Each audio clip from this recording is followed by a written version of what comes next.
Physics और chemistry ने जो नए शारीर भाव पता चले हैं, उनके भी स्रोतसों का हमें विचार करना पड़ेगा। अब इसी अध्याय में थोड़ा आगे जाते हैं और कुछ नए इसी संबंध में के जो विषय है उनका हम विचार करेंगे। लास्ट सेशन में, मतलब पिछले सेशन में, हमने देखा था कि केवल दो ही मूल स्थान नहीं होते हैं, मूल स्थान भी ज्यादा हो सकते हैं। दो का वर्णन इन्होंने किया, तो इसका एक उदाहरण मैं आपके सामने रखना चाहूंगा। सूत्र आपके सामने है, तत्र प्राणवहानाम स्रोतसाम हृदय मूलम महास्रोता च। अब यहाँ पे प्राणवह स्रोतस के बारे में बता रहे हैं, और यहाँ प्राण का अर्थ जो बाहर की जो प्राण स्वरूप हवा है,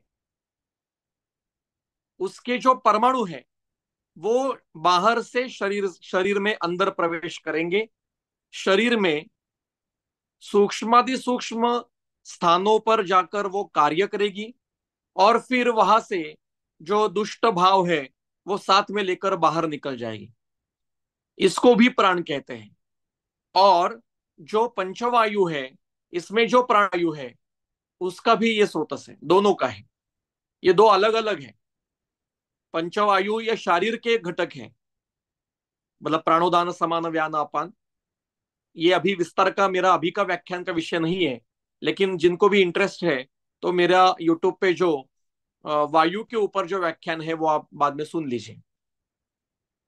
और वैद्य प्रमा जोशी जी का भी वायु के ऊपर जो व्याख्यान है वो भी आप यूट्यूब पे सुन लीजिए। तो ये जो प्राणव स्रोत है, इसके दो मूल स्थान बताए हैं, एक है हृदय और दूसरा है महास्रोत। और यहाँ पे चकार से अनुक्त का लेना है। दो तो यहां बताए, तो और कहाँ है इसके महास्रोतस? तो निकालिए सिद्धि स्थान, जिनके पास चरक है वो निकालिए। सिद्धि स्थान का अध्याय 9वां, त्रिमर्मीय सिद्धि, और उसमें सूत्र क्रमांक 4, 4, 5।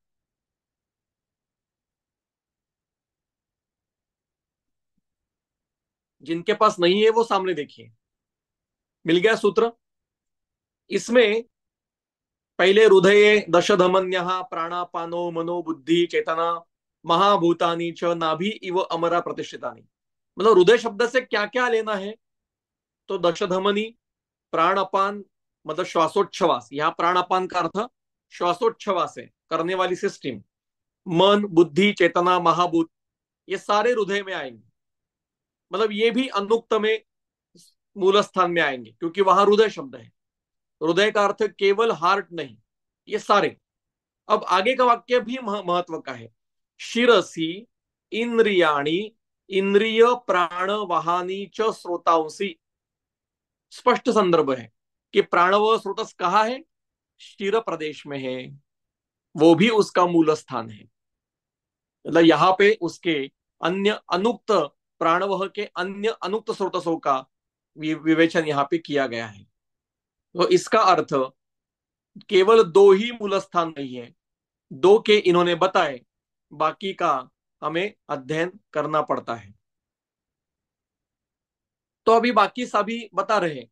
अब आगे जाएंगे उदक वह, उदक वहानाम स्रोतसाम तालु मूलम क्लोमम च। अब उदक क्या है, ये हमारे दिमाग में थोड़ी सी गलतफहमी होती है कि उदक मतलब जो हम पानी पीते हैं, वो पानी पीने के बाद वो पानी शरीर में जहां जहां जाता है उसका स्रोत संबंध उदक वह। अगर ऐसा आपके मन में विचार है तो वो सरासर गलत है। उदक का ये अर्थ बिल्कुल नहीं है। तो उदक की कल्पना क्या है वो हम देखते हैं। निकालिए चरक संहिता, शारीर स्थान, 7वां अध्याय।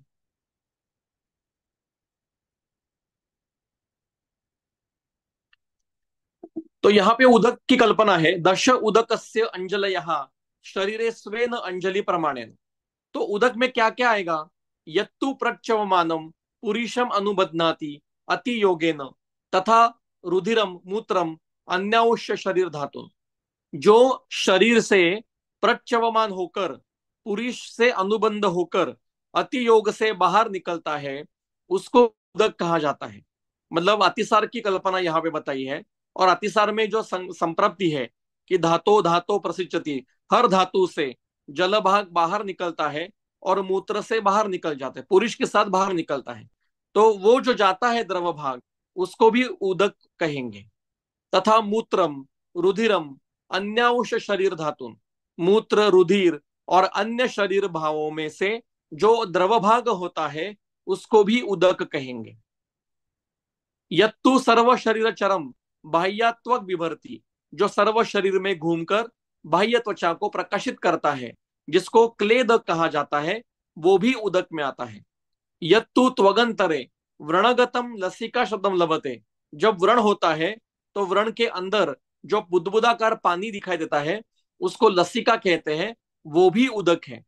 यच्च उष्मणा अनुबद्धम लोमकूपेभ्यो निष्पतत स्वेद शब्दम अवापनोति, जो उष्मा से अनुबद्ध होकर लोमकूप से बाहर निकलता है और जिसको स्वेद शब्द प्राप्त होता है, तद उदकम दश अंजलि प्रमाणेन, ये सारे मिलकर उदक है और वो 10 अंजलि इतने प्रमाण में है। तो उदक मतलब केवल पानी पीने का स्रोतस नहीं है। उदक मतलब हर शरीर धातु घटक में जो लिक्विड पार्ट है उसका शरीर में जहां पे भी वहन होता है, परिणमन होता है, क्षय वृद्धि होती है, वो उसका स्रोतस होता है। अब फिर से अपने विमान स्थान के 5वें अध्याय के 8वें श्लोक में आइए। तो उदक के मूल स्थान क्या है? तालु मूलम क्लोमम च। यहाँ पे क्लोम शब्द से फिर से हमारी गड़बड़ हो जाती है, क्योंकि ग्रंथकार ऐसे कहते हैं, मतलब सॉरी टेक्स्ट बुक कार ऐसे कहते हैं कि क्लोम तो संदिग्ध है और हमें पढ़ाया भी ऐसा जाता है।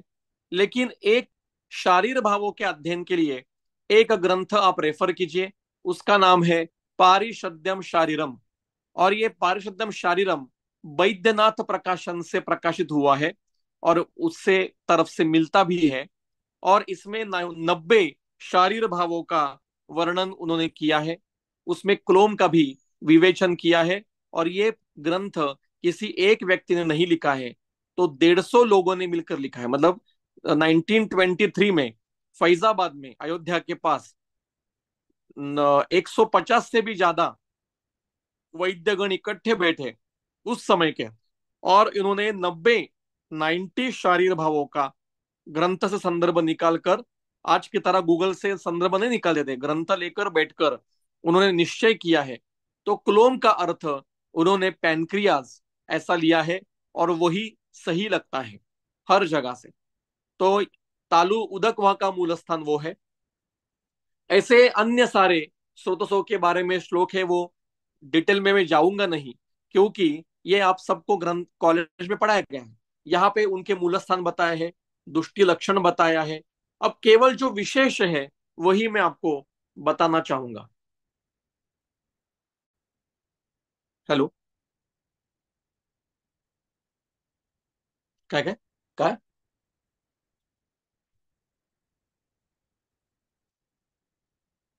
एक मिनट। हाँ, एडमिट, हाँ। हम्म।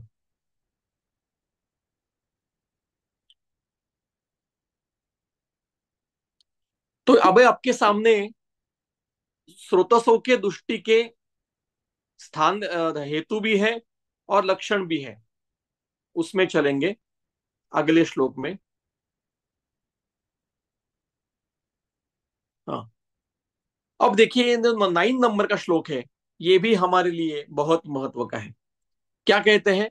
श्रोतांसी सिराहा धमन्यः रसवाहिन्यः रसायन्यः नाड्यः पंथानः मार्गाः शरीर छिद्राणि संवृता संवृतानि स्थानानि आशयः निकेतः चैति शरीर धातु अवकाशानां लक्षालक्षाणां नामानि भवन्ति।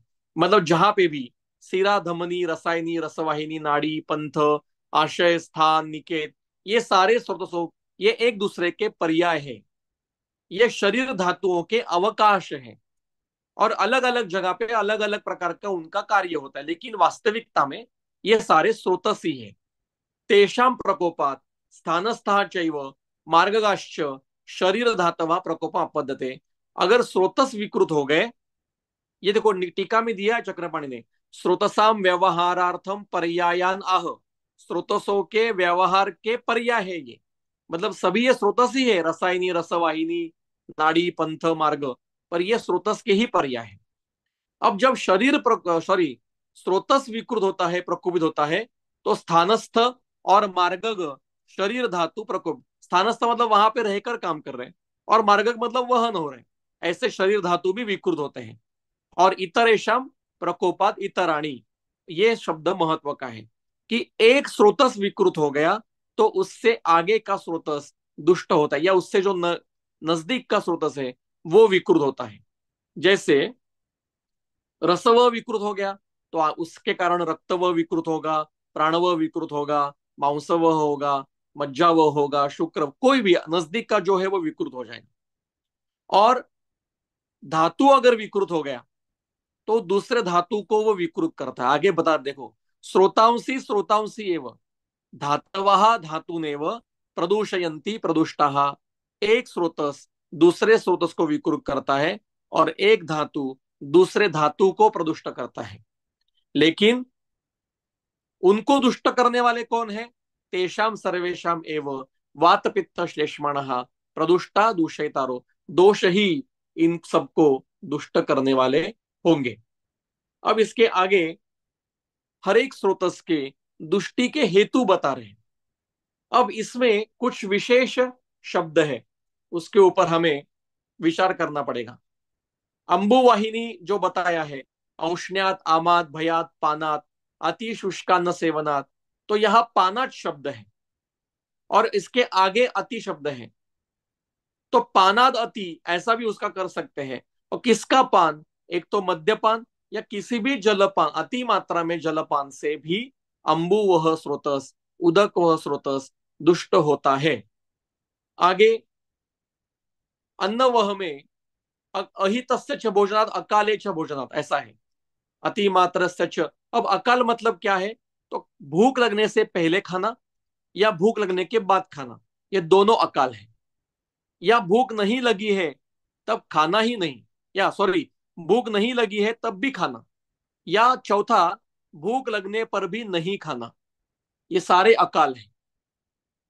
इससे अन्न वह स्रोतस दुष्ट होता है। अब आपको दो समान एक बताना चाहता हूं कि मांसवह दिखाई दे रहा है सामने आपको, मांसवहिनी दुष्यंती भुक्त्वा च स्वपताम दिवा। दिन में खाना खाने के बाद सोने से मांसव स्रोतस दुष्ट होता है। और मेदवह का क्या है? अव्यायामात दिवा स्वप्नात।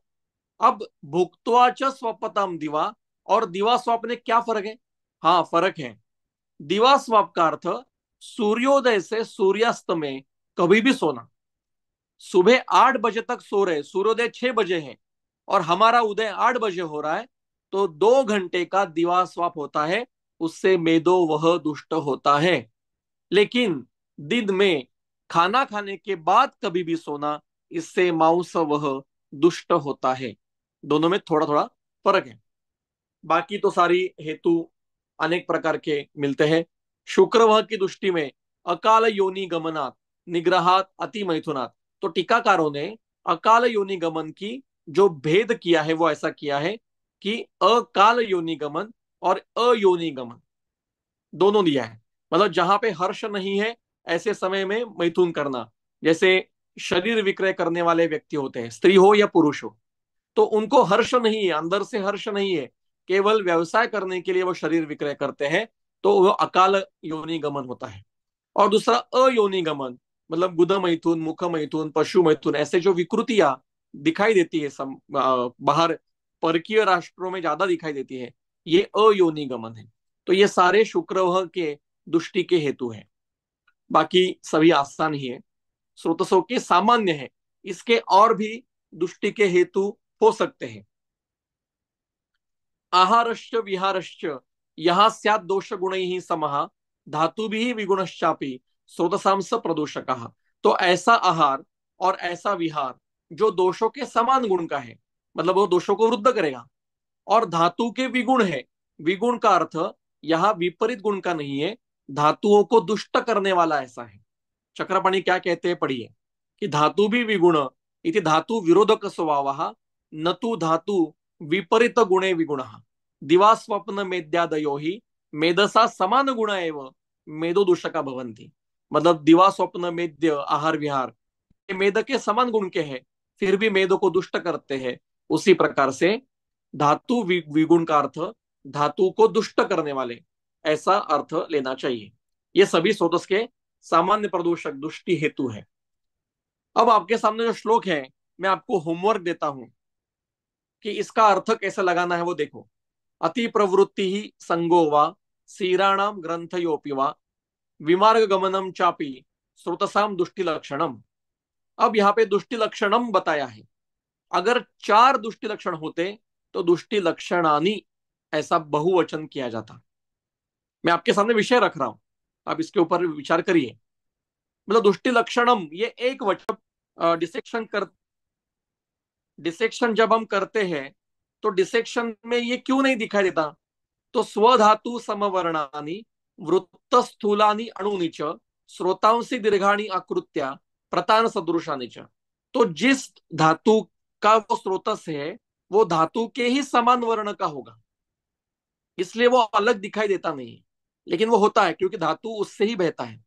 फिर कुछ स्रोतस ये वृत्ताकार होंगे, कुछ स्रोतस स्थूल बड़े होंगे जैसे महास्रोतस जैसे, कुछ अत्यंत अणु होंगे, कुछ दीर्घ आकृति के लंबे लंबे, मतलब बहुत आकृति कैसे रहती है दीर्घ लता जैसी, प्रतान सदृशानी, वैसे दीर्घ आकृति वाले होंगे। अब लतान सदृश का भी अन्य अलग अलग लेना पड़ेगा। जैसे जो बट वट वृक्ष की लताएं होती है, उसकी जो ज्याला मराठीमध्ये पारंब्या म्हणतात, ते वे ऐसे एक बड़ी शाखा से अनेक प्रकार की वो उपशाखाएं निकलती है और जमीन की तरफ आती है, उस प्रकार से भी होगा। या कोई लता ऐसी होती है कि बीच में एक बड़ी शाखा होती है, फिर उससे एक शाखा, उसके और दो, उसके और तीन, उसके और चार, ऐसे करते करते पूरा एक उसका नेटवर्क तैयार हो जाता है। उस प्रकार की लता होती है। तो लता के भी प्रतान के भी अनेक प्रकार होते हैं, ऐसे अन्य अनेक शरीर में होती है। चिकित्सा उन्होंने एक लाइन में बताई है। प्राण उदक अन्नवह की चिकित्सा क्रमशः श्वास चिकित्सा, तृष्णा चिकित्सा और आम प्रदोष की चिकित्सा की तरह है। मूत्र मल स्वेद की चिकित्सा मूत्रकृच्छ, अतिसार और ज्वर ऐसी क्रमशः है। और विविधा शीति पीति अध्याय में 28वें अध्याय में धातुओं के स्रोतसों की चिकित्सा उन्होंने एक एक सूत्र में बताई है। ऐसे ये स्रोतस का पूरा अध्याय यहाँ पे पूरा हुआ। इसका जो अंतिम श्लोक है वो ऐसा है कि केवलम विदितम यस्य शरीरम सर्वभावतः शारीरः सर्वरोगाश्च न सकर्मसु न मुह्यति। केवल मतलब संपूर्णपणे, जो वैद्य शरीर को संपूर्णशः जान लेता है, शरीर के सर्व भाव सभी भावों को अच्छे से जान लेता है, शारीर जान लेता है, तो ऐसा वो वैद्य शारीर रोगों में कभी भी मोहग्रस्त नहीं होता कि मैं इसकी क्या चिकित्सा करूं। ऐसा उसको प्रश्न मन में आता नहीं, क्योंकि उसने शारीर अच्छा अध्ययन किया है। इसलिए आयुर्वेदीय शारीर ये चिकित्सा की दृष्टि से वर्णन किया है। और मॉडर्न का जो शरीर है वो एक एनाटॉमिकल स्ट्रक्चर्स का केवल अध्ययन करते हैं। वो चिकित्सा में उसका ज्यादा इम्प्लीमेंटेशन एनाटॉमी सब्जेक्ट में नहीं करते हैं, वो आगे के विषयों में करते हैं। लेकिन जो आयुर्वेदीय शारीर है वो पढ़ते समय ही दिमाग में रखना है कि ये चिकित्सा के लिए पढ़ रहे हैं। जो चिकित्सा के लिए आवश्यक नहीं है उसके केवल उल्लेख किए हैं, ज्यादा वर्णन नहीं किया है। तो स्रोतस उक्त और अनुक्त इनका हमने संक्षेप में विस्तार विषय का वर्णन किया। उक्त बताए हैं 13, वो केवल मंद व्यक्ति के व्यवहार के लिए बताए हैं। लेकिन अनुक्तों का विस्तार करना पड़ेगा। वो आयुर्वेदीय ग्रंथोक्त शारीर भावों को तो लेना ही है, लेकिन मॉडर्न के फिजिक्स और केमिस्ट्री ने जो रिसर्च किए हैं उससे जो हमें नए शारीर भाव पता चले हैं, hormones, vitamin, minerals, enzymes, insulin, CSF, लालास्राव या seminal fluid, seminal vesicle fluid, जो भी अन्य छोटे छोटे फ्लूइड है, एमनोटिक फ्लूइड, इन सभी के अपने अपने स्रोत जरूर होंगे और होते ही हैं। और इनके अपने अपने रुग्ण मिलते हैं। कई प्रकार शरीर में रुग्णों में निदान करते समय हमें स्रोतसों का विचार ये करना ही पड़ता है। और इसलिए स्रोतस ये अत्यंत महत्व का, चिकित्सा के लिए महत्व का ऐसा यह शारीर भाव है। और हर स्रोतस का अध्ययन करते समय चिकित्सा और निदान की दृष्टि से ही पढ़ना है। उसको पहले एनाटॉमिकल स्ट्रक्चर से मत पढ़िए, उसको पढ़ना है तो चिकित्सा की दृष्टि से पढ़िए, तो आपको आराम से पता चलेगा। आज एक वैद्य ने एक पोस्ट डाली है, उसमें उन्होंने लिखा है कि अलग अलग उन्होंने विषय रखे हैं, लेकिन उन्होंने एक ऐसा विषय रखा है कि जो शारीर भाव है उनका क्या महत्व है, उसका महत्व क्या है।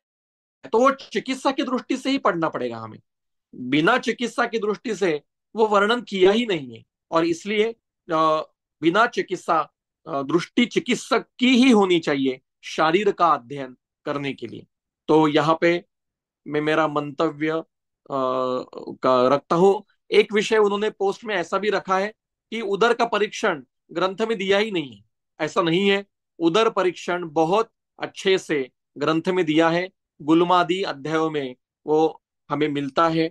तो पहले शास्त्र पर पूर्ण विश्वास रखिए, हमारे आचार्यों पर पूर्ण विश्वास रखिए और शास्त्र अध्ययन करिए और चिकित्सा की दृष्टि से